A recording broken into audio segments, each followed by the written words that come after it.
आणि म्हणून या अधिवेशनाला असणारी परंपरा त्याला घेऊन या जिल्ह्याचं राजकारण कष्ट करणाऱ्या मेहनत करणाऱ्या लोकांसाठी घेतलेले कॉम्रेड हमीद हुसेन असतील, कॉम्रेड मामा साखरे असतील, कॉम्रेड बापूसाहेब देशमुख असतील, कॉम्रेड गंगाधरप्पा बुरांडे असतील, कॉम्रेड बाळा शेळके असतील, कॉम्रेड बाबासाहेब सर्वदे असतील, का प्रकाश घोडगे असतील, या सगळ्या माणसांनी हा लालबावट्याचा इतिहास, हा कष्ट करणाऱ्या श्रम करणाऱ्या माझ्या मायमाऊलींचा हा संघर्ष जारी करण्याचं काम या जिल्ह्यामध्ये झालं आहे.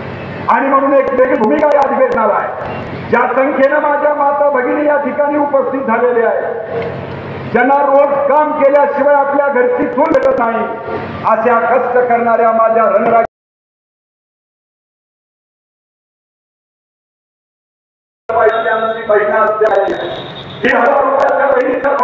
महिला रस्त्यावरती आली नाही आहे. मी लहान असलेलं घर माझ्या नावावरती झालं पाहिजे. मी करत असलेल्या मेहनतीचा पैसा मला योग्य मिळाला पाहिजे. त्यानंतर सामान महिन्याला माझ्या लेकराला घशात घालण्यासाठी जो तांदूळ मला योग्य किमतीला योग्य प्रमाणात मिळाला पाहिजे, या मागणीसाठी आम्ही आज या अधिवेशनामध्ये चर्चा करणार आहोत. परंतु चित्र काय, या महाराष्ट्राचं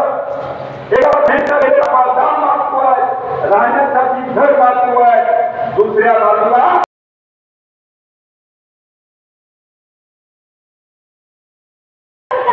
मात्र आपल्या अधिकाराचा आपण विचारत नाही. मात्र कुठेतरी दिवस असले तर आपण हातातलं तुमचं काम सोडून या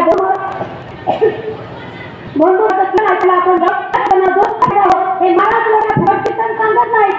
आपले तुकाराम महाराज राहिलेले नाही, आपले गाडगे महाराज राहिलेले नाही, आपले नांदेड महाराज राहिलेले नाही. हे लक्षात ठेवा.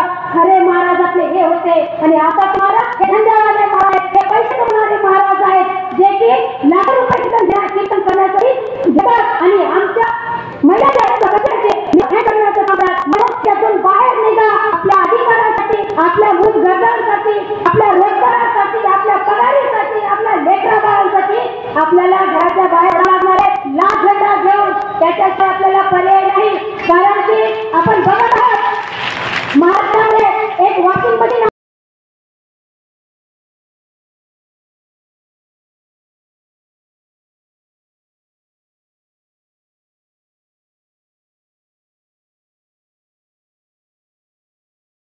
कष्टकरी लढाई कधी पुढे घेऊन जाऊ